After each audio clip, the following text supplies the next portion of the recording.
चलिए क्वेश्चन है हमारा, ठीक है। इसमें हम लोग इलेक्ट्रिसिटी पढ़ा है, ठीक है। उसमें कुछ हम लोग क्वेश्चन सॉल्व करेंगे अभी फिलहाल इलेक्ट्रिसिटी वाले पोर्शन में।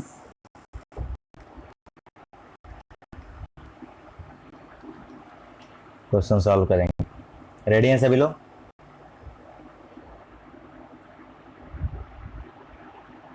ओके, फर्स्ट क्वेश्चन हमारे सामने है।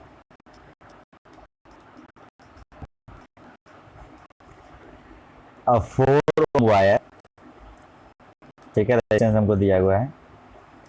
अ 4 ohm wire is doubled on it, calculate the new resistance of wire. Is doubled on it क्या लिखा है ये?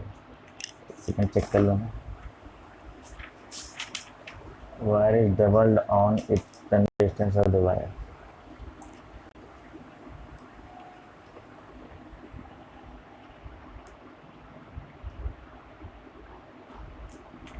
अच्छा, क्वेश्चन है बच्चे, ये जो क्रॉस सेक्शनल एरिया है ना, ये उसको डबल कर रहे हैं, ठीक है। जो क्रॉस सेक्शनल एरिया है पास, उसको डबल कर रहे हैं।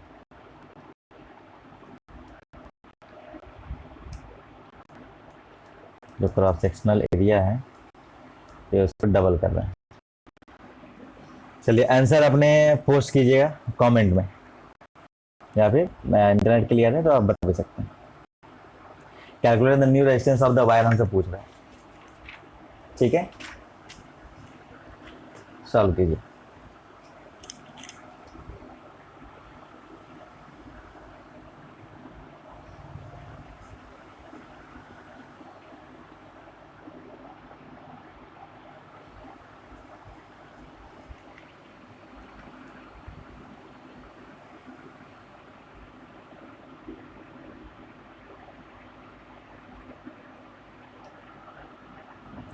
किसी का आंसर अभी तक? किसी का आंसर नहीं। कीजिए, सभी लोग आंसर पोस्ट कीजिए। देखिए क्रॉस सेक्शनल एरिया डबल कर रहा है, मतलब ए डैश जो है हमारे पास 2 हो गया प्रीवियस वन से, ठीक है। और जो लेंथ है हमारा वो हाफ हो जाएगा प्रीवियस वन से, ठीक है।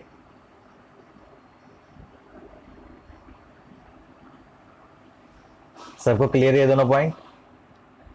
जब क्रॉस सेक्शनल एरिया हम डबल करेंगे तो लेंथ हमारा हाफ और क्रॉस सेक्शनल एरिया हमारा ट्वाइस हो जाएगा।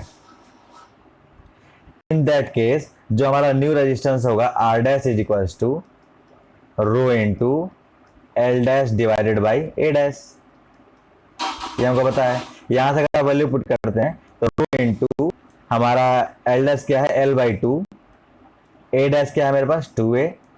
यहां से आप देखोगे तो जो मेरे पास रो है वो आ जाएगा, रो क्या है, ये आर है मेरे पास ना, R is equal to rho into L by A multiplied by 1/4। कोई डाउट बच्चे यहां तक?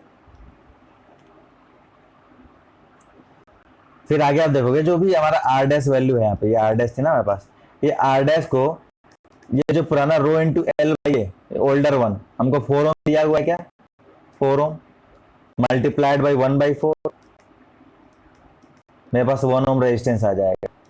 सभी को क्लियर? इसको कैसे सॉल्व करेंगे? कुछ बच्चों का रिस्पॉन्स भी आया, देखते हैं क्या है। 1 ओम, स्तुति बहुत अच्छे, अनुज 1 ओम बहुत अच्छे। चलिए नेक्स्ट क्वेश्चन करें क्या, इजी सा था, ठीक है। नेक्स्ट क्वेश्चन हमारे पास ये,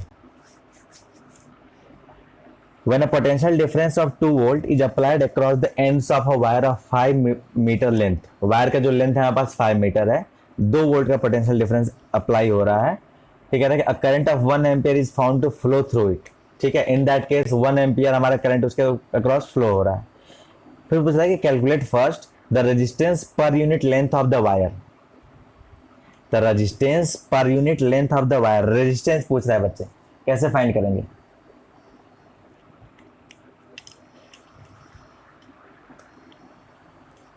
देखिए V हमको दिया हुआ है 2 वोल्ट, करंट हमारे पास है 1 एम्पियर, ठीक है।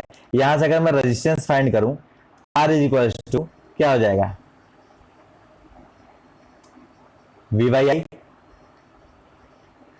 यहाँ से 2 volt, 2 divided by 2 volt divided by 1 ampere, यहाँ से आपका आ जाएगा कुछ 2 ओम। 2 ओम आएगा क्या? लेकिन क्या हमसे ये पूछ रहा है, ये क्वेश्चन है क्या हमसे ये पूछ रहा है बच्चे, 2 ओम पूछ रहा है क्या? नहीं, क्वेश्चन हमसे पूछ रहा है कि resistance per unit length of the wire. ये तो कंप्लीट किसका रेजिस्टेंस हमने बताया, 5 मीटर लेंथ का।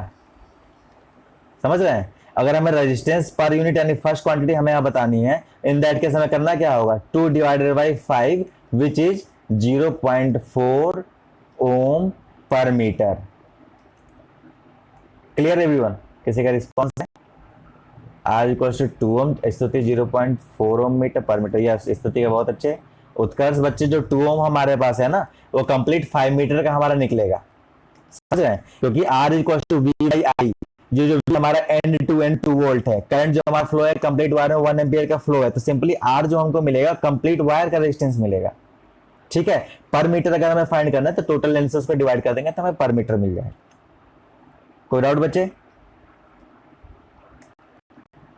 ओके, बहुत अच्छे का रिस्पॉन्स है 0.16 ओम। बी, अच्छा बी भी है क्या उसमें, देखा नहीं है। ओके, बी क्या है हमारे पास, the resistance of 2 metre length of the wire, the resistance across the ends of the wire if it doubled on itself. The resistance across the ends of the wire if it is doubled on itself. In that case क्या double कर रहा है ये, एक second लिख दीजिए।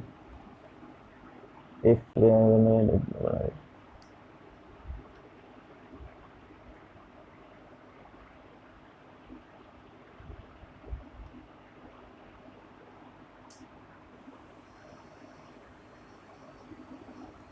Wire 2 metre length of the wire 0.8 metre. ठीक है, चलो ऐसे ही ब्रेकिंग, डोंट वरी, इसका आपको रिकॉर्डिंग अवेलेबल हो जाएगा। ठीक है, same condition, the resistance of 2 metre of the length of wire हो गया, the resistance of 2 metre length of the wire. 2 metre length का रेजिस्टेंस क्या होगा बच्चे, ये हमारा क्या होगा, पर मीटर का 0.4 मीटर अगर है तो 2 मीटर का क्या होगा, इसको आप 2 से मल्टीप्लाई कर दो, 0.4 multiplied by 2 which is 0.8 metre, 8 ohm, या 2 मीटर का रेजिस्टेंस हो गया। क्लियर?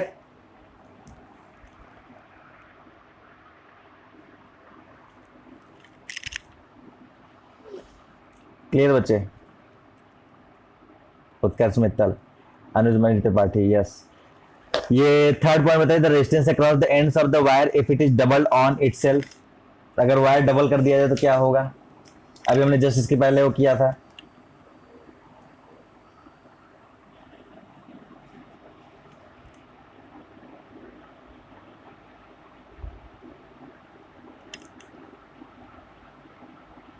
जीरो पॉइंट 1 6 गलत है बच्चे,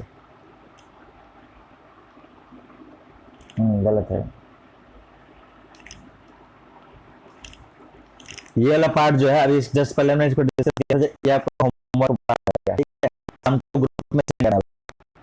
ठीक है, थर्ड वाला पार्ट है, इसको हमको ग्रुप में सेंड कीजिएगा। The resistance across the ends of the wire if it is doubled on itself, wording अपने आप सॉल्व होगा। क्लियर? शाम को ग्रुप में इसको सेंड कीजिएगा। नेक्स्ट है कि what should be the length of nichrome wire of resistance 4.5 ओम। 4.5 ओम हमारा लेंथ है। What should the length of the, length पूछा हुआ है, रेजिस्टेंस दिया हुआ कि the length of the similar wire is 60 centimetre and resistance is 2.5 ओम। कैसे करेंगे?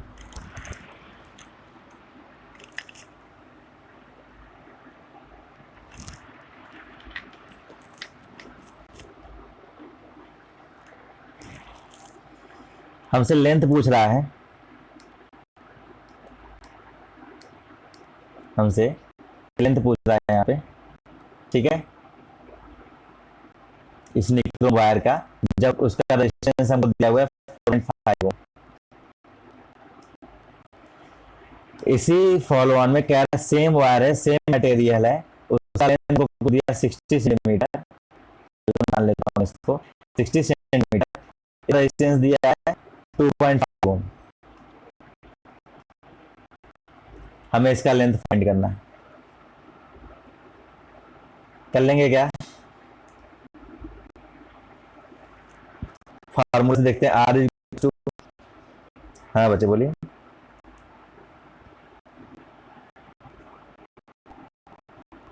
हाँ yes, we will use the relation r equals to rho into L by A.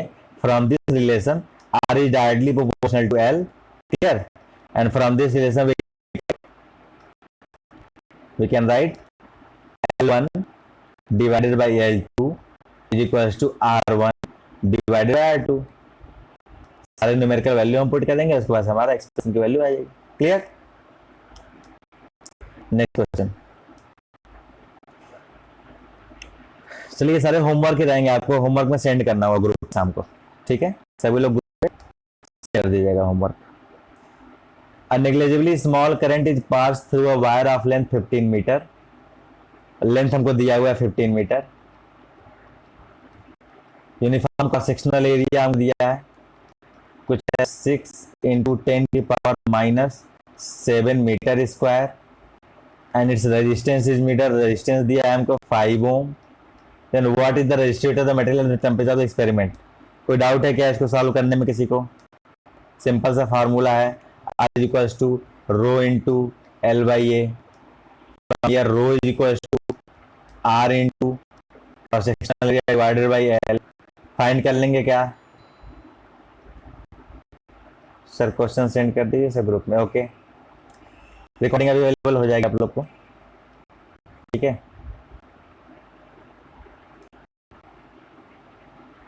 Okay चलिए नेक्स्ट क्वेश्चन। अब मेटल वाला रेजिस्टिविटी, रेजिस्टिविटी रो हमको दिया हुआ है, ठीक है, दिया हुआ है 64 इंटू 10 की पावर माइनस 6 ओम, सेंटीमीटर दिया है बच्चे, ध्यान रखना है यहाँ पे, ठीक है। एंड लेंथ हमको दिया है 198 सेंटीमीटर, 198 सेंटीमीटर। रेजिस्टेंस हमको दिया हुआ है 7 ohm. Calculate the radius, its radius. कैसे कैलकुलेट करेंगे? सिंपल सा formula, R is equals to rho into L by cross sectional area. Cross sectional area हमारा कुछ इस शेप का होगा, इसका एरिया क्या होगा? Pi R square, pi R square. यहां से आप पुट करोगे वैल्यू, ये हो जाएगा rho into L divide by pi R square. From here R square is equals to rho into L divide by pi into capital R. Clear. यहां से अगर मैं स्क्वायर हटाता हूं तो क्या आएगा? अगर मैं यहां से स्क्वायर हटाऊंगा तो अंडर रूट में आ जाएगा। ये वैल्यू मुझे कैलकुलेट करनी है, मुझे रेडियस मिल जाएगा। क्लियर सभी को? वैल्यूज पुट के कैलकुलेट कर लेंगे। चलिए नेक्स्ट क्वेश्चन पे आते हैं। कह रहा है calculate the resistivity of the material of wire 1.0 metre long. Length हमको दिया वायर का 1.0 मीटर, ठीक है। 0.44 मिलीमीटर इन डायमीटर, डायमीटर दिया हुआ है हमको कितना? 0.4 मिलीमीटर। मिलीमीटर क्या लिखेंगे बच्चे? मिली को हम लिखते हैं इंटू 10 की पावर माइनस 3, ठीक है, और मीटर नॉर्मल मीटर। नेक्स्ट है कि having a resistance of 2.0 ohm. Resistance इसका दिया है 2.0 ओम। हमसे पूछ क्या रहा है? रेजिस्टिविटी पूछ रहा है हमसे, यानी रो हमसे पूछ रहा है। हम कैलकुलेट करेंगे रो को, ठीक है। यहां से अगर आप देखो सेम फार्मूला हम यूज करेंगे, rho into L by A. From rho is equal to R into A divided by L। यहाँ डायमीटर दिया हुआ है, क्या मैं एरिया ऑफ क्रॉस सेक्शन लिख सकता हूँ?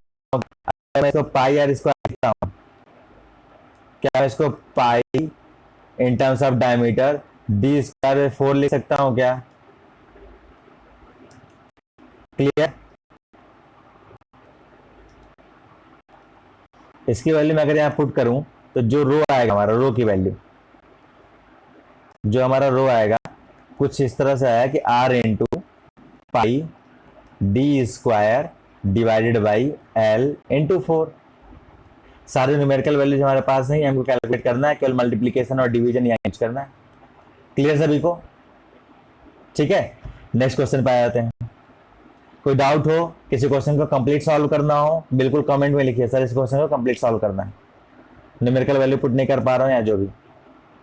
नेक्स्ट क्वेश्चन हमारे पास है, the resistivity of copper is, resistivity हमारे पास है बच्चे, ठीक है, कॉपर की रेजिस्टिविटी हमारे पास है, ये रो दिया हुआ है हमारे पास 1.76 इंटू 10⁻⁻8 ओम मीटर।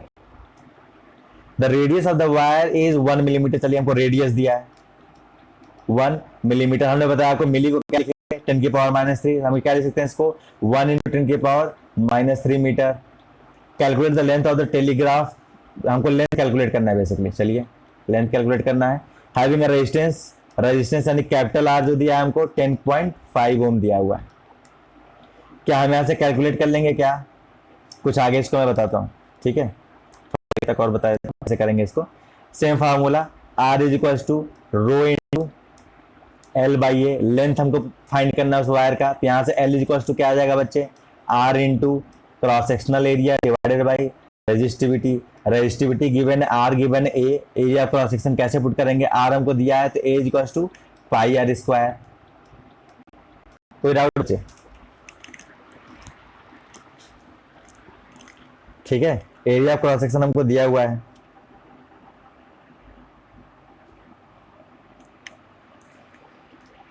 चलिए इसमें सारे वैल्यूज पुट कैंसिल करेंगे हम लोग।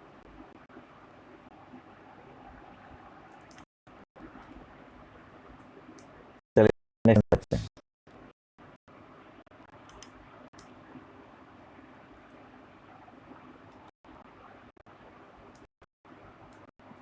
नेक्स्ट क्वेश्चन होना चाहिए, ये मैंने सॉल्व किया है, ये हमारे पास, हाँ, resistance wire made from a German silver has a resistance of इतना, कोई भी सिल्वर क्या फर्क पड़ता है, ठीक है, हम लोग सिंपल सा फार्मूला लगाएंगे, रेजिस्टेंस हमको दिया हुआ है आर इज इक्वल टू 4.25 ओम, ठीक है। Calculate the resistance of another wire, किसी वायर का रेजिस्टेंस कैलकुलेट है made from the same material, material हमारा सेम है बच्चे, ये ध्यान देना जरूरी है, ठीक है। Such that its length increases by 4 times, जो हमने नेक्स्ट वायर लिया हुआ है ना, इसका लेंथ अगर एल है, इसका लेंथ हमारा 4L है, जो वायर 1 है यहाँ पे ले लेता हूँ मैं, वायर 1, नेक्स्ट वायर में ले लेता हूँ वायर 2, ये मेरे पास है wire 2, and area of cross section decreases bye 3 times, मतलब एरिया क्रॉस सेक्शन अगर ए है तो इसका एरिया क्रॉस सेक्शन क्या है, A/3। सब कुछ क्लियर है बच्चे? हमसे क्या कह रहा है, कैलकुलेट रेजिस्टेंस पूछ रहा है, इसका अगर रेजिस्टेंस R है, मैंने इसका रेजिस्टेंस R' लिया हुआ है, ठीक है, इसका रेजिस्टेंस R है तो इसका रेजिस्टेंस R में क्या लिखूंगा, सेम वही रो इंटू एल बाई ए, ठीक है। जो सेकंड का रेजिस्टेंस है इसका मैं रेजिस्टेंस क्या लिखूंगा, इसका हो जाएगा हमारा सेम वही रो इंटू जो 4 टाइम्स लेंथ हो गया यहाँ पे, एरिया हमारा 1/3 टाइम डिक्रीज हो चुका है, तो ये जो हमारा जो थर्ड आएगा क्या आएगा, 3 ऊपर मल्टीप्लाई आ जाएगा, which is 12 times into rho into L by A. From year आप देखो R' इज इक्वल टू, अगर मैं इस साइड लिखता हूँ R' इज में लिख दूँ तो क्या मैं 12 टाइम्स इंटू R लिख सकता हूँ क्या, जो प्रीवियस रेजिस्टेंस था उसका रेजिस्टेंस 12 टाइम्स हो गया, लिख सकता हूँ क्या, और सिंपली इस 12 के साथ मल्टीप्लाई कर देना 4.25 में। क्लियर? चलिए नेक्स्ट क्वेश्चन देखते हैं। हाँ, ये क्वेश्चन हमारे पास कुछ ऐसा है, calculate the amount of charge that would flow in 2 hours through the element of an electric bulb drawing a current of 0.25 ampere. कर लेंगे क्या, करंट हमको दिया है 0.25 एम्पियर, टाइम हमको दिया हुआ है 2 आवर, ठीक है। हमें कितना फाइंड करना है, अमाउंट ऑफ चार्ज फाइंड करना है, यानी क्यू फाइंड करना है। फार्मूला हमको पता है क्या, I is equal to Q by T, बस ये याद रखना कि टी जो है हम सेकंड में पुट करेंगे, इस 2 आवर को सेकंड में पुट करेंगे क्या हो जाएगा 2 इंटू 60 मिनट इंटू 60 सेकेंड, ये सारे वैल्यूज पुट करके हम जो टोटल चार्ज है वो हम फाइंड कर लेंगे क्या, ठीक है। नेक्स्ट आ जाते हैं, क्लास में पार्टिसिपेशन बहुत ही मिनिमम, पर कोई बात नहीं, आपकी चॉइस। ठीक है, अब cylinder of material is 10 centimetre long. ठीक है, कोई मटेरियल है सिलेंडर शेप का, 10 सेंटीमीटर लॉन्ग है, यानी लेंथ में उसका ले लेता हूँ 10 सेंटीमीटर। क्रॉस सेक्शनल एरिया हमको दिया हुआ है 2 centimetre square. Its resistance along the length B, resistance हमको दिया है 20 ohm. What will its resistivity, क्या फॉर्मूला सेम लगाऊंगा मैं, R is equal to rho into L by A. ठीक है, अगेन सारे वैल्यूज पुट कीजिए, आंसर फाइंड कीजिए। ठीक है, नेक्स्ट आ जाते हैं, a piece of wire of resistance R is equal to, मेरे पास 20 ओम है। ठीक है, R इज इक्वल टू मेरे पास 20 ओम है, so that its length is increased to is drawn so that length increased to twice its क्या है ये original length. Calculate resistance of the wire in the, ये तो सिंपल है, कर लेंगे क्या, बस यहाँ पे जो लेंथ आ रहा है सेकंड वाले में, इसको ट्वाइस लेंथ कर दे रहा है। ये जो R अगर है, ये जो R अगर है रो इंटू L बाई ए अगर है, अगर लेंथ यहाँ ट्वाइस हो रहा है तो एरिया ऑफ क्रॉस सेक्शन क्या हो जाएगा, हाफ हो जाएगा। ठीक है, ये सारे वैल्यूज आप पुट करोगे, जो R डैश है हमारे पास, R dash equal to rho into L, material same है इसलिए रो हमने सेम लिया हुआ है। ठीक है, यहाँ पे आप पुट करोगे rho into 2L divided by A by 2। ठीक है, यहाँ से आप देखोगे R dash is equal to 2 से 2 multiplied 4 into rho into L by A, यानी ये जो रेजिस्टेंस है इस रेजिस्टेंस के 4 टाइम्स है। जो नया रेजिस्टेंस हमारे पास आएगा, जो नया रेजिस्टेंस हमारे पास आएगा क्या होगा, पुराने वाले रेजिस्टेंस के 4 टाइम्स होगा। क्लियर बच्चे,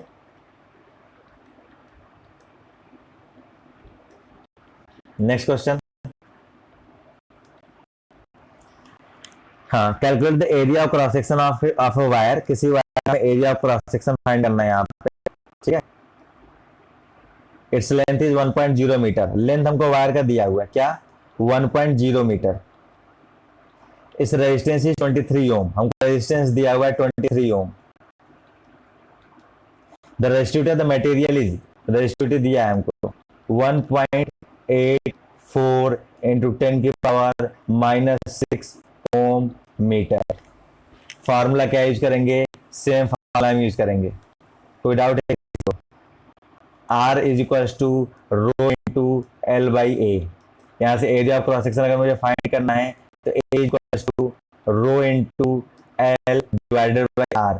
सारे न्यूमेरिकल वैल्यू हमको गिवन है, L दिया है, R है, रो है, क्या पुट करके मैं आंसर लेते आऊंगा क्या। ओके, स्तुति।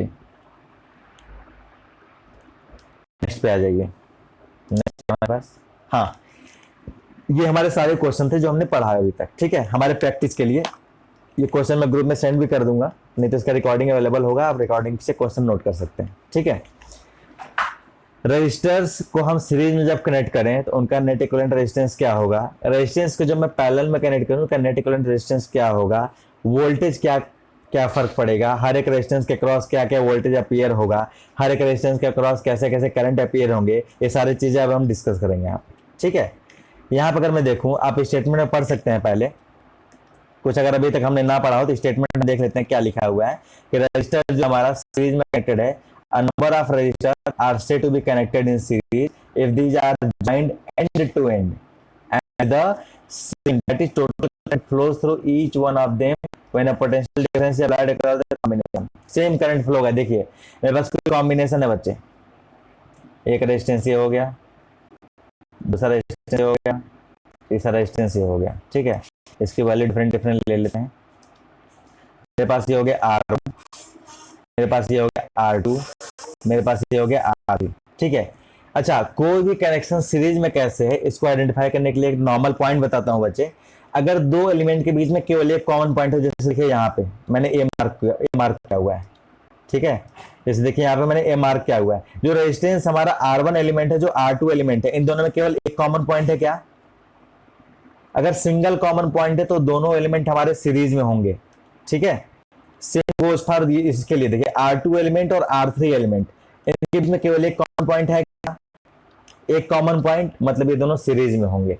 ठीक है, ये रखना है। दूसरी बात, जैसा कि ये कह रहा है कि जो करंट फ्लो होगा सीरीज में हमारा, जो भी करंट फ्लो होगा, अगर यहाँ पे मैं कोई वोल्टेज अप्लाई करता हूँ, मैं कोई वोल्टेज अप्लाई करता हूँ मान लीजिए, तो ये जो करंट होगा फ्लो होगा, ये R1 में, R2 में और R3 में, तीनों रेजिस्टेंस में करंट हमारा सेम करंट फ्लो होगा जब वो तीनों एलिमेंट हमारे सीरीज में कनेक्टेड हो। ऐसा केवल रेजिस्टेंस के साथ नहीं है बच्चे, कोई भी एलिमेंट अगर सीरीज में कनेक्टेड है, मान लीजिए 5 6 50 कुछ भी एलिमेंट हो सीरीज में कनेक्टेड, तो हर एक एलिमेंट के साथ सेम करंट फ्लो होगा।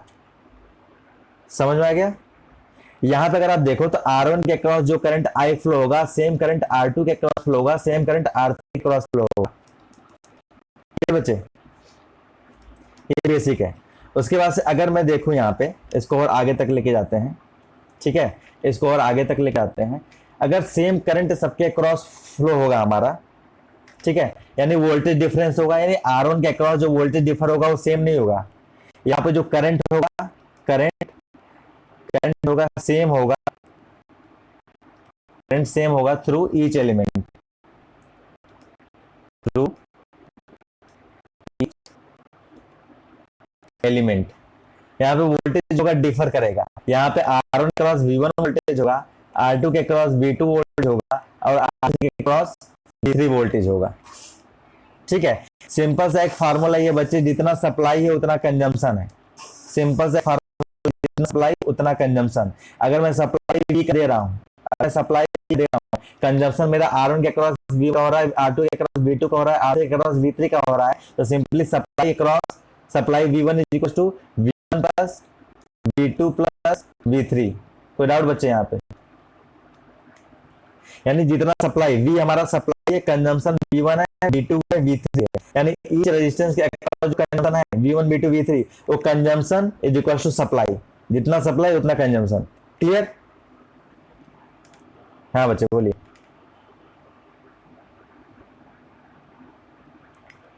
नहीं, इन सीरीज देखिए, R1 R2 की बात कर रहे हैं ना, R1 R2 टोटल इफेक्टिव जो कर मटेरियल है ना, R3 चेंज हो गया, R2 चेंज हो गया, R1 चेंज हो गया, फर्क नहीं पड़ता है। हमने कहा कोई भी कंपोनेंट हो, यहाँ पे मैं रेजिस्टेंस ना लेके इंडक्टर ले लूं या कैपेसिटर, समझ रहे हैं? कोई भी एलिमेंट हो फर्क नहीं पड़ता है, बस सीरीज में अगर कनेक्टेड है तो करंट हमारा सेम फ्लो करेगा सारे ब्रांच में, मतलब सारे एलिमेंट में। अभी इंडक्टर कैपेसिटर का हमारे में हम लोग को पढ़ना नहीं है, मैंने एग्जांपल में इसलिए आपको बता दिया, आपने कहा कि डिफरेंट मटेरियल मैं यूज करूं, तो वो भी नहीं, मैंने सिंपल सा एक वर्ड बोला है कि कुछ भी हो। मैं बोलता हूँ यहाँ पे हाउस 1 कनेक्टेड है, यहाँ पे अर्थ 1 कनेक्टेड है, या अर्थ 2 कनेक्टेड है। ठीक है, यहाँ पे मान लीजिए मार्स कनेक्टेड है, यहाँ पे हमारा अर्थ कनेक्टेड है, यहाँ पे सन कनेक्टेड है। तीनों को मैं सीरीज में कनेक्ट कर दूं और जो भी करंट फ्लो होगा वो तीनों का क्रॉस सेम फ्लो होगा। समझ आ गया बच्चे? हाँ, ये होना नहीं चाहिए कोई मटेरियल नहीं है, सिंपल सा एक स्टेटमेंट, सीरीज में जो भी एलिमेंट कनेक्टेड होंगे कितने भी, सबके क्रॉस सेम करंट फ्लो होगा। ठीक है, हाँ, वोल्टेज हर एक के क्रॉस डिफर करेंगे, वोल्टेज हर एक के क्रॉस डिफर करेंगे। ठीक है, वो सेम नहीं होगा। यहाँ पे आ जाइए, अगर ये supply equals to V1 plus V2 plus V3 क्या है, अगर मैं ओम्स लॉ मैं यहाँ यूज करूं बच्चे, ओम्स लॉ में अगर यहाँ यूज करूं तो V is equals to total circuit में जो करंट है क्या होगा, मतलब V is equals to Ohm's law use करूं ना, V is equals to I into R। ठीक, ये जो I है कंप्लीट ब्रांच में करंट फ्लो है वो है, ये जो R है ये net resistance of the branch है, मतलब इस कॉम्बिनेशन का नेट रेजिस्टेंस है। ये जो R1 plus R2 plus R3 ना हमारे पास, इस कॉम्बिनेशन का नेट रेजिस्टेंस हमारे पास ये R है, या फिर मैं इसको R नेट लिख दूं। कोई डाउट यहाँ पे? हाँ, सेम V1 मेरे पास क्या है यहाँ पे देखिए, R1 के अक्रॉस वोल्टेज मिलता हूँ क्या, I into R1 by using Ohm's law, तो I into R1 plus V2 को बच्चे मैं क्या लिख सकता हूं, यहां पे आप देखो जो V2 है हमारा, ये V2 यहाँ पे R2 के क्रॉस V2 है हमारा, V2 को मैं क्या लिख सकता हूं, I into R2 same goes for V3। तो मैं अगर मैं लिखूं यहाँ पे I into R2 plus V3 में लिखूं I इंटू R3। कोई डाउट? अच्छा, आप देखोगे I यहाँ पे कॉमन है, आई इन तीनों में कॉमन है, तो क्या मैं आई कॉमन ले सकता हूँ? यहाँ पे मैं आई आर नेट, मतलब नेट रेजिस्टेंस, आर नेट का मतलब net resistance of the given circuit, तो मैंने सर्किट लिया हुआ है। यहाँ पे अगर आई बाहर ले लूँ, यहाँ पे अगर आई बाहर ले लेता हूँ तो ब्रैकेट में आ जाएगा R1 plus R2 plus R3। अब यहाँ पे अगर देखो तो कुछ कैंसिल हो रहा है क्या? यस, बहुत अच्छे। आई कैंसिल आउट हो जाएगा, तो जो नेट रेजिस्टेंस मेरे पास आ जाएगा इंडिविजुअल का समेशन, मतलब R will be equals to this R1 plus R2 plus R3।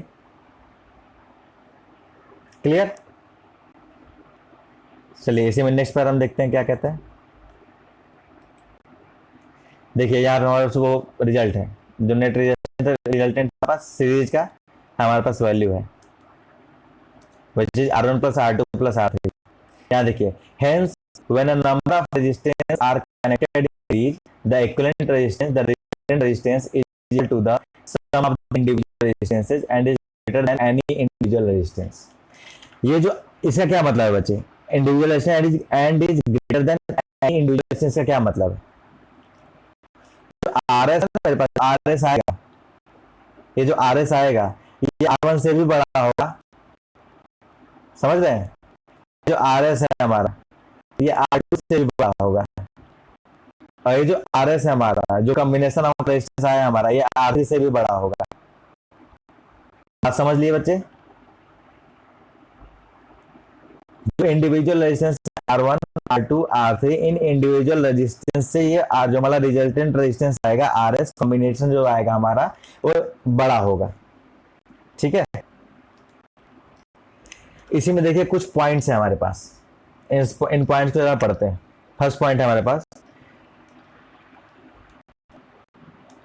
कि if n resistance each value of R are connected in series, their equivalent resistance RS is given by R is equals to R plus N times Z के हमने तो NR लिख दिया। कितने लोगों को clear है? कितने लोगों को ये स्टेटमेंट क्लियर है?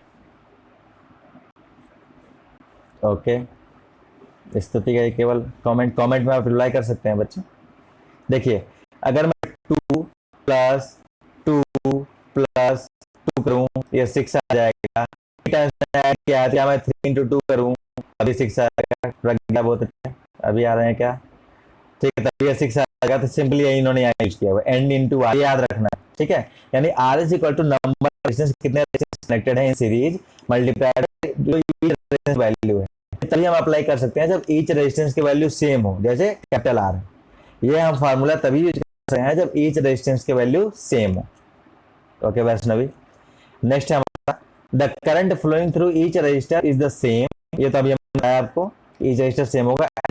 Total current in the circuit, simple जो करंट फ्लो हो रहा है बच्चे ना, जो टोटल करंट सर्किट में फ्लो हो रहा है वही सेम है हमारा, because there is no other path current can flow.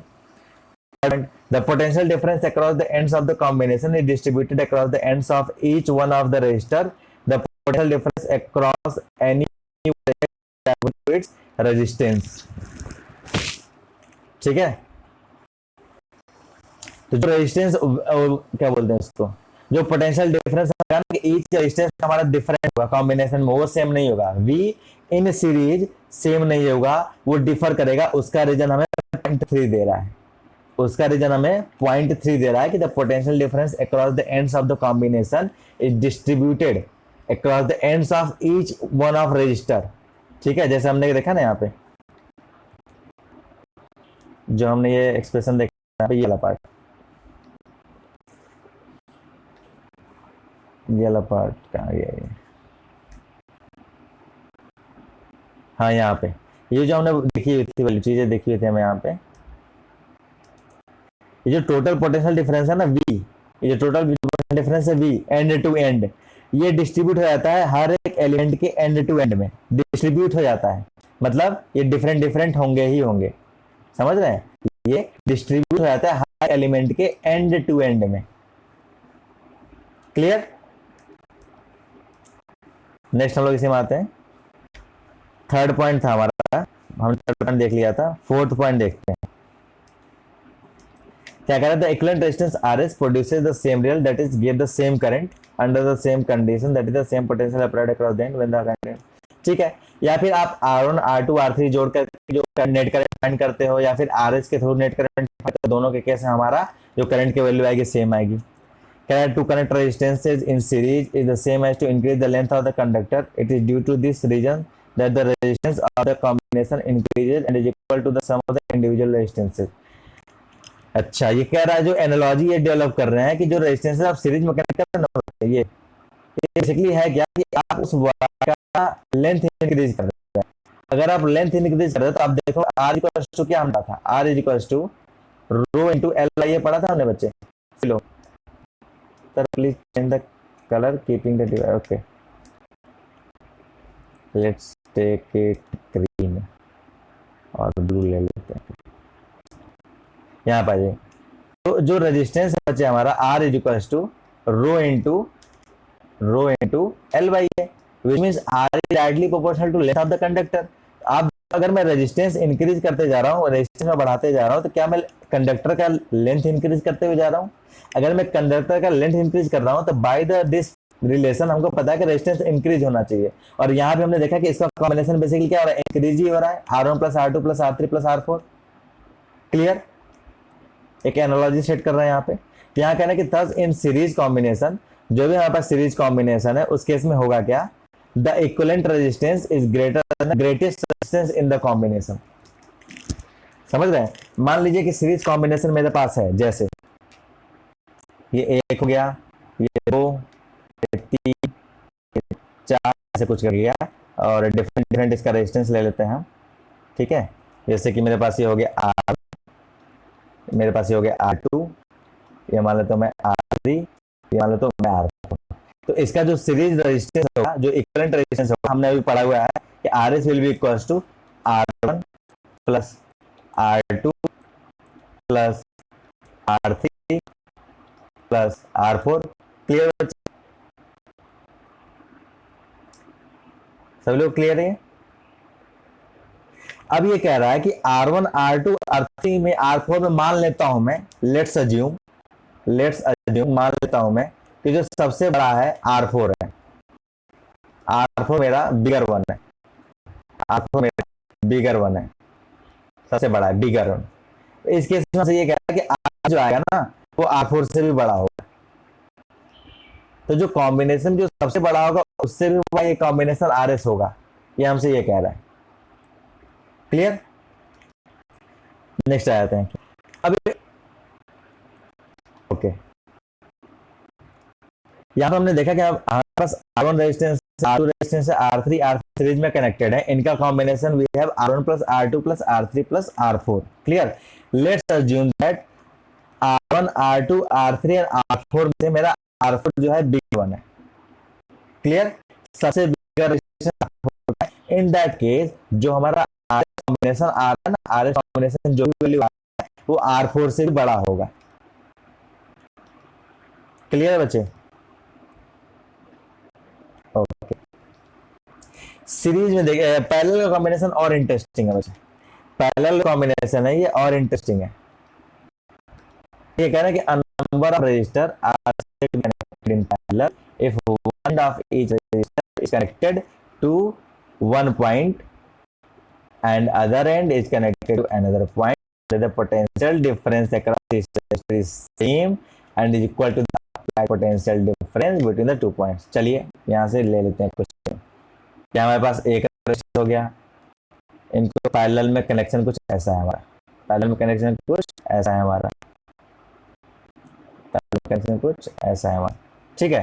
ये रेजिस्टेंस की वैल्यू डिफरेंट ले लेते हैं हम लोग। ये हमारे पास R1 रेजिस्टेंस हो गया, ये हम R2 लेते हैं, ये हम R3 लेते हैं। क्या हुआ बच्चे, अगर मैं इसके अक्रॉस एक पोटेंशियल अप्लाई करता हूँ, इसके अक्रॉस में एक पोटेंशियल अप्लाई करता हूँ जो कि है प्लस माइनस V, तो जैसा कि स्टेटमेंट में कह रहा है, यहाँ पे सबके लिए दो कॉमन पॉइंट है क्या, हर एक रेजिस्टेंस में R1 के लिए जो ये दो कॉमन पॉइंट हैं, R2 के लिए भी यही दो कॉमन पॉइंट है सेम, R3 के लिए भी वही सेम दोनों कॉमन पॉइंट है बच्चे। R3 के लिए भी यही दोनों सेम कॉमन पॉइंट है। तो सबसे पहले पैरेलल का सबसे पहले कनेक्शन याद रखना बच्चे, कोई भी दो एलिमेंट कनेक्टेड पैरेलल तभी होंगे जब उनके बीच में दो कॉमन पॉइंट होंगे। दो उनके बीच में दो कॉमन, जैसे R1 R2 के बीच में, अब देखो ये एक कॉमन पॉइंट है और ये एक कॉमन पॉइंट है, मतलब मैं इसको ए ले अगर और इसको मैं बी ले लेता हूं, तो R1 R2 के बीच में दो कॉमन पॉइंट कौन कौन से, ए और बी हुए। Same goes for R2 R3, इनके भी बीच में दो कॉमन पॉइंट हुए, ए और बी हुए। अगर दोनों सेम कॉमन पॉइंट है तो यानी R2 R3 R1 R2 R3 ये तीनों एक दूसरे के पैरेलल कॉम्बिनेशन है। सीरीज में हमने देखा था केवल एक कॉमन पॉइंट, पैरेलल में हमने देखा कि दो कॉमन पॉइंट। ठीक है, ये आइडेंटिफाई करने में हमको आसानी होता है कि कौन से कॉम्बिनेशन हमारा सीरीज में है, कौन सा कॉम्बिनेशन हमारा पैरेलल में। क्लियर बच्चे? ठीक है, यहां पे अगर आप देखो, अगर इनका सेम कॉमन पॉइंट है बच्चे, अगर ये सेम कॉमन पॉइंट है तो ये जो पोटेंशियल अप्लाइड है ना, इसके क्रॉस भी सेम पोटेंशियल अप्लाई होता है, क्योंकि देखो ये कॉमन पॉइंट सेम है ना, ये कॉमन सेम है। तो यानी ये जो V है ये R3 के क्रॉस सेम V में, R3 के क्रॉस और R1 के क्रॉस, ये तीनों क्रॉस सेम V होगा। एक रिपीट देखिए बच्चे अगेन, R1 R2 R3 ये तीनों पैरेलल में कनेक्टेड तभी होंगे जब इनके बीच में हर एलिमेंट के बीच में दो कॉमन पॉइंट होंगे। जैसे कि मैंने आपको ये बताया कि अगर इस पॉइंट में A लेता हूं और इस पॉइंट को मैं B लेता हूं, ठीक है, तो R1 का दो कॉमन पॉइंट A और B है विथ R2। ठीक है, सेम गोज फॉर R2 का दो कॉमन पॉइंट है A and B with R3। बस याद रखना पैरेलल के केस में हमें दो कॉमन पॉइंट को देखना है, दो कॉमन पॉइंट को देखना है। अगर दो कॉमन पॉइंट किसी भी दो एलिमेंट के बीच में आपको मिलते हैं यानी वो दोनों एलिमेंट पैरेलल में होंगे। यानी R1 R2 के बीच में दो कॉमन पॉइंट है A एंड B, यानी R1 R2 पैरेलल में है। Same goes for R2 R3 के बीच में वही same common point A and B है, यानी R2 R3 भी पैरेलल में होंगे। एंड R1 R3 के बीच में वही same point A and B parallel में, इसलिए R1 R3 भी क्या होंगे हमारे पैरेलल में होंगे। और दूसरी बात, इन तीनों का जो कॉमन पॉइंट है सेम है, ए बी है, यानी मैं बोल सकता हूं कि R1 R2 R3 ये तीनों एक दूसरे के पैरेलल में होंगे। ठीक है, एकता यहां पे आ जाइए। अब ये जो कॉमन पॉइंट बचे, इस कॉमन पॉइंट में ये हमारे पॉइंट हो गया और ये पॉइंट हो गया, इसी पॉइंट के क्रॉस मैंने V अप्लाई किया है।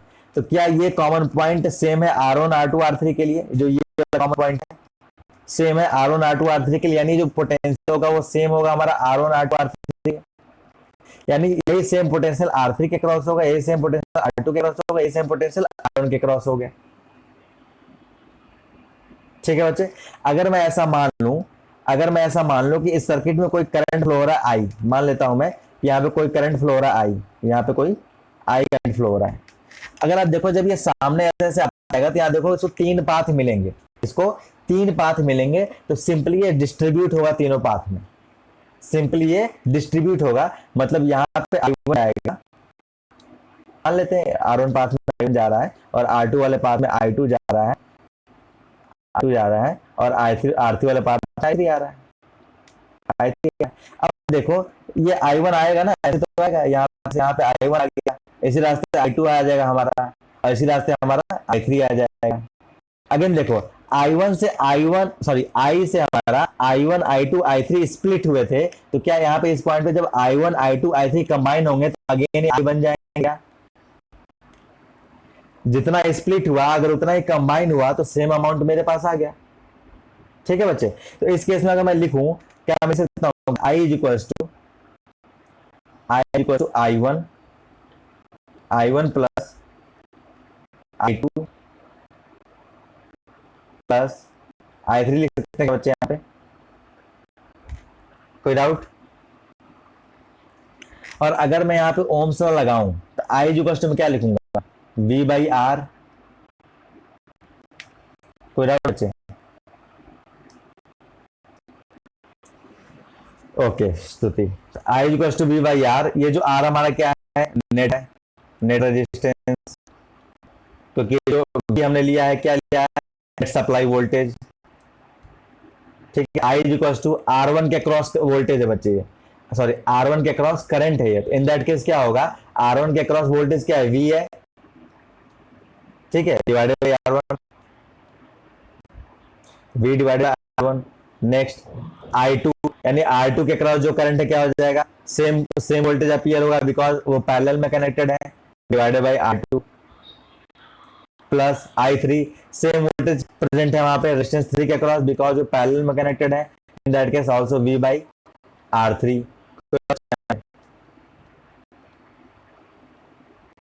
V by R3। अगर देखो तो V कॉमन आ रहा है हमारा, क्या आ रहा है, V कॉमन आ रहा है, इन दैट केस करेंगे क्या, ये हो गया मेरे पास V डिवाइडेड बाई जो भी मेरे पास आ रहा है, मेरे पास R नेट है, ठीक है, इज इक्वल्स टू, यहाँ पे आप V कॉमन ले लो, V कॉमन लेते हो आपके पास आ जाएगा 1 बाई R1 प्लस 1/R2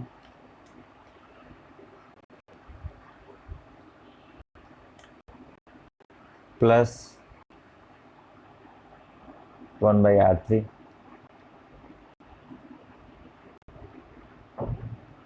कोई डाउट बचे यहाँ पे?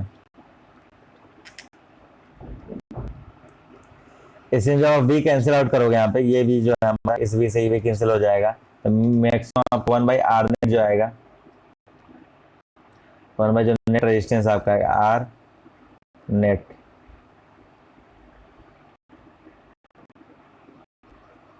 ये आ जाएगा 1/R1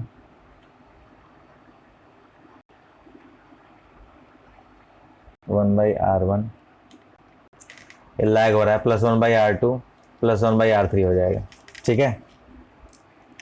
ऐसे नोट रुक जाएगा, ठीक है, प्लस 1/R2 प्लस 1/R3 हो जाएगा। सबको क्लियर है क्या यहाँ तक? सही बच्चे, ओके। तो हमारे पास नेट इक्विवेलेंट रेजिस्टेंस आ गया, कुछ इसमें आगे चीजें और देखते हैं।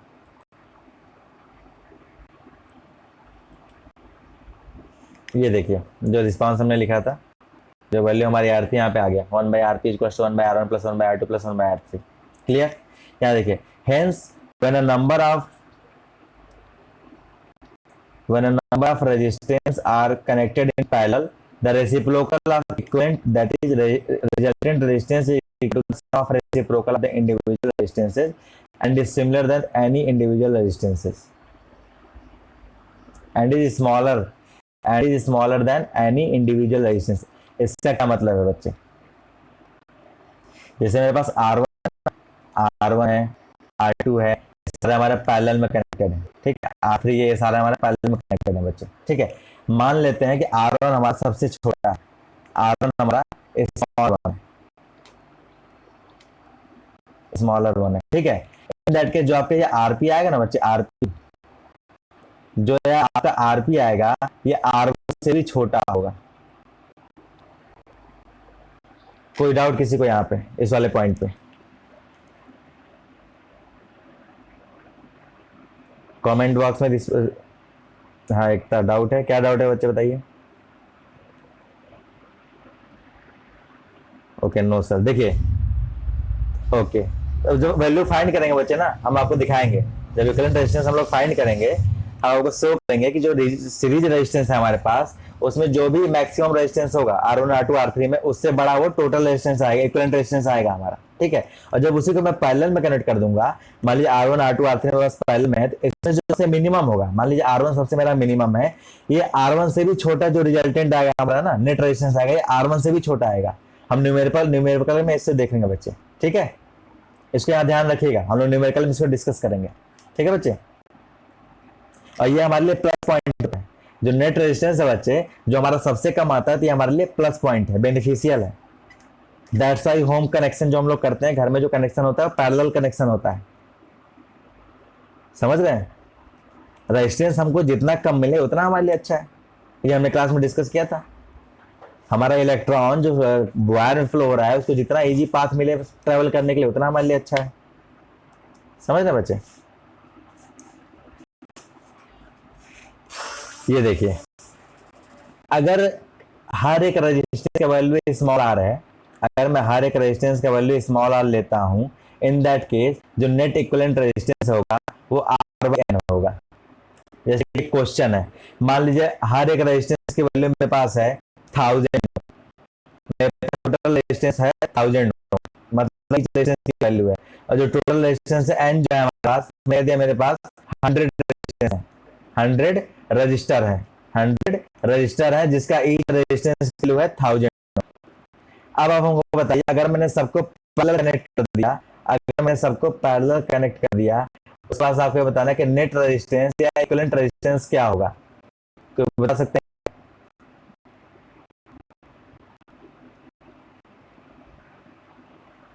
कोई भी बच्चे?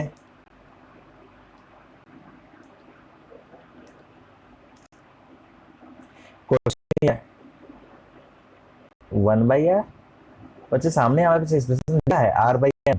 मैं ये कह रहा हूँ कि मेरे पास टोटल 100 रजिस्टर हैं, टोटल 100 रजिस्टर हैं, और ईच रजिस्टर की वैल्यू, रेजिस्टेंस जो है हमारे पास इस रजिस्टर का 1000 ओम है, और मैं उस टोटल 100 10 समथिंग, बहुत अच्छे बच्चे, उत्कर्ष मित्तल 10 ओम, बहुत अच्छे। तो ईच 1000 ओम को मैं, टोटल जो 100 है मेरे पास रेजिस्टेंस, सबको मैंने पैरेलली कनेक्ट किया हुआ है। अगर पैरेलली कनेक्ट किया है तो टोटल नेट रेजिस्टेंस क्या होगा, which is 10 Om, which is 10 ओम। बहुत अच्छा रिस्पॉन्स मन, सबसे पहले उत्कर्ष, आदित्य, स्तुति, सिद्धि, बहुत अच्छे बच्चे, keep going keep going. Next, ये सब प्रॉपर्टी बच्चे बहुत इंपॉर्टेंट है, एकता, टेनो, बहुत अच्छे बच्चे। सेकंड देखते हैं, ये प्रॉपर्टी बहुत इंपॉर्टेंट है बच्चे, प्रॉपर्टी ही हम जो क्वेश्चन हम लोग सॉल्व करेंगे ना, तो हम हमारे प्रोसेस को, सॉल्विंग के प्रोसेस को स्पीड अप करते हैं, ये प्रॉपर्टीज ही, ठीक है। जैसे देखिए सेकंड है, the potential difference across each resistor is same, simply बोल रहा है जो वी अप्लाई करोगे ना, जो वी होगा वो, जो जितने भी रेजिस्टेंस, जितने भी एलिमेंट पैरेलल में कनेक्टेड हैं, जितने भी एलिमेंट पैरेलल में कनेक्टेड हैं, उन सबके अक्रॉस वोल्टेज सेम होगा। सिंपल सा स्टेटमेंट। अगर मैं एक सन को उसके पैरेलल में, अर्थ को उसके पैरेलल में मार्स को कर दूं, तो तीनों का अगर मैं पैरेलली कनेक्ट कर देता हूं, इन दैट केस जो वोल्टेज अपीयर होगा सन के क्रॉस, वही वोल्टेज अपीयर होगा मार्स के क्रॉस, वही वोल्टेज अपीयर होगा अर्थ के क्रॉस। क्लियर बच्चे? और अगर यही बात मैंने सीरीज में बोला था, अगर इन तीनों को मैं सीरीज में कर दूं, तो उन दैट केस क्या सेम होगा, करंट सेम होगा, ठीक है। फर्क नहीं पड़ता है कौन सा मटेरियल है, कौन सा एलिमेंट है, ठीक है। अगर वो पैरेलल में कनेक्टेड हैं, तो उनके अक्रॉस जो किसी एक के अक्रॉस अगर मुझे वोल्टेज पता है, तो वही वोल्टेज सेकंड के अक्रॉस भी होगा, वही वोल्टेज थर्ड के अक्रॉस भी होगा। क्लियर? अब आ जाते हैं थर्ड पॉइंट पे। आ जाइए, the main current divides itself, हमने लिखा है, सिंपल सी बात है, अगर उसको पाथ मिलेगा डिवीजन के लिए तो क्यों नहीं डिवाइड होगा, डिवाइड होगा ही होगा। फिर आया कह रहा कि the maximum current flows through register with minimum resistance, बिल्कुल सही बात है, यहाँ भी कोई डाउट नहीं हमें।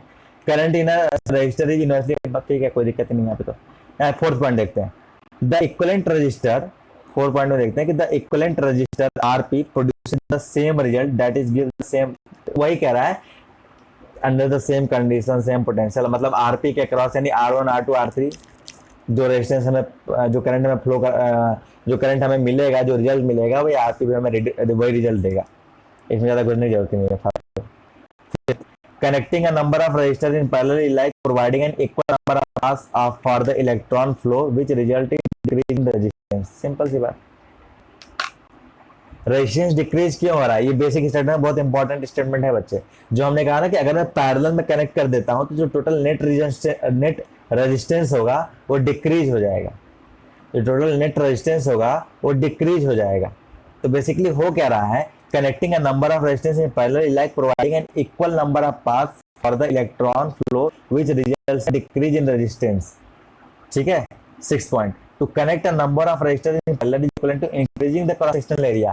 यहाँ पे आप जो क्रॉस सेक्शनल एरिया है हमारा वो इंक्रीज हो रहा है। जैसे मान लीजिए आप सीरीज में कनेक्शन लगा रहे हो, जैसे मान लीजिए आप सीरीज में कनेक्ट कर रहे हैं, जैसे देखिए यहाँ पे सीरीज नहीं सकता, ये पहले हो गया एक कनेक्शन, दो कनेक्शन, 3 कनेक्शन, तो क्या हो रहा है, यहाँ पे area of cross section increase हो रहा है, area of cross section increase हो रहा है। और जब area of cross section increase होगा, तो हम रिलेशन से देखा हुआ है क्या, R इज इक्वल्स टू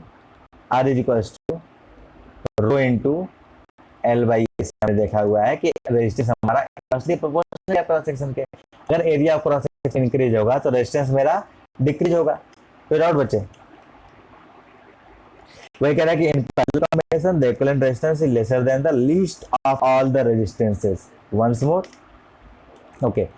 यहाँ पे जो जब आप पैरेलल में कनेक्ट कर रहे हैं, समथिंग लाइक कि आप क्रॉस सेक्शन इंक्रीज कर रहे हो, नंबर ऑफ वायर एक के ऊपर एक ऐड किए जा रहा है, ऐड किए जा रहा है। इन दैट केस आपका एरिया ऑफ क्रॉस सेक्शन जो है ना वो इंक्रीज हो गया। जब area of cross section increase हो गया तो इस रिलेशन से हमने देखा है R equal to rho L by A कि area of cross section is inversely proportional to the resistance. जब area of cross section increase होगा तो रेजिस्टेंस हमारा डिक्रीज होगा। ये हमें थ्योरी से हमें यहाँ से क्लियर है, हमें यहाँ पे क्लियरली दिख भी रहा है। क्लियर स्थिति? यहां पे आते हैं, ठीक है, यहां पे आते हैं। देखिए, इफ टू रेजिस्टेंसेज, कहना है कि if two resistances R1 and R2 are connected in parallel, केवल दो रेजिस्टेंस कनेक्ट है बच्चे, 1/Rp इक्वल में क्या लिखूंगा, 1/R प्लस 1/R2। इनका एलसीएम लोगे तो R1 इंटू R2 ऊपर आ जाएगा R1 प्लस R2, क्योंकि R1 इंटू R2 को जब आप R से डिवाइड करोगे तो R2 R1 से डिवाइड करें तो R2 बचेगा, तो ऊपर R2 प्लस R1 हो गया। आरपी इक्वल टू क्या जाएगा, R1 into R2 divided R1 plus R2। इसको याद रखिएगा, अगर केवल रेजिस्टेंस देते हैं ना तो डायरेक्टली आरपी इक्विवेलेंट रेजिस्टेंस निकालने का फार्मूला है, अगर केवल दो रेजिस्टेंस दिया होता पैरेलल में, ठीक है। लेकिन अगर 3 4 5 दिया है तब फिर उसको सॉल्व करेंगे। लेकिन अगर 3 4 5 दिया है, अगर सबका रेजिस्टेंस सेम है तब भी इजी है, R/N कर देंगे, ठीक है। सिंपली यहाँ पे दिया हुआ है कि if there are n resistor, each resistor capital R, then R is resistance of series combination of n resistance NR हो जाएगा।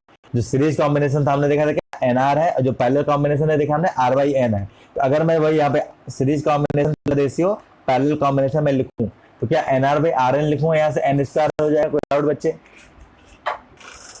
जैसे कि क्वेश्चन में दिया है कि मान लीजिए कि मेरे पास सीरीज मेरे पास टोटल रेजिस्टेंस जो है 10 है, ठीक है, टोटल रेजिस्टेंस 10 है मेरे पास, और कह रहा है ईच रजिस्टर की, सॉरी, टोटल रजिस्टर 10 है मेरे पास, इस रजिस्टर के जो रेजिस्टेंस है हमारे पास कह रहा है 10 ओम है, कह रहा है 10 ओम है। कह रहा है एक बार इनको मैंने सीरीज में कनेक्ट किया, फिर एक बार इनको मैंने पैरेलल में कनेक्ट किया, तो सीरीज का नेट रेजिस्टेंस है उसका रेशियो टू द पैरेलल का जो नेट रेजिस्टेंस है उसका रेशियो क्या होगा, ये हमसे क्वेश्चन में कह रहा है। क्या मैं इसको डायरेक्टली लिख सकता हूँ कि n स्क्वायर होगा, यहाँ से हमने देखा हुआ है NR/R/N which is n square. यहाँ पे जब आप n स्क्वायर पुट करोगे तो 10 का स्क्वायर क्या हो जाएगा 100, यानी जो नेट रेजिस्टेंस ऑफ सीरीज है, मतलब सीरीज कनेक्शन का और पैरेलल कनेक्शन का जो नेट रेजिस्टेंस है उनका जब आप रेशियो करोगे वो n स्क्वायर होगा। लेकिन अगर ये Rp/Rs कर दोगे यानी पैरेलल टू सीरीज कर दोगे, इन दैट केस 1/n स्क्वायर हो जाएगा। सबको क्लियर है बच्चे ये चीज?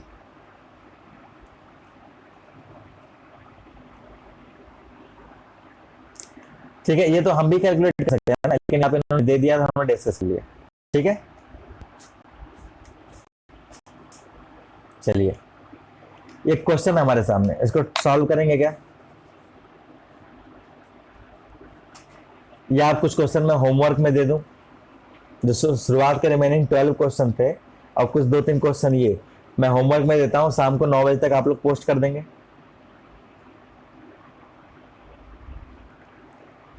क्लियर बच्चे?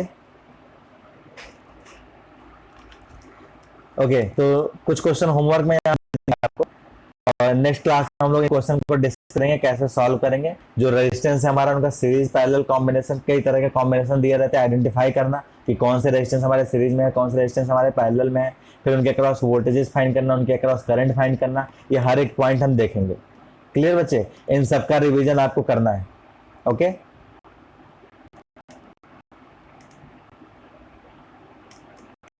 जय हिंद सबको।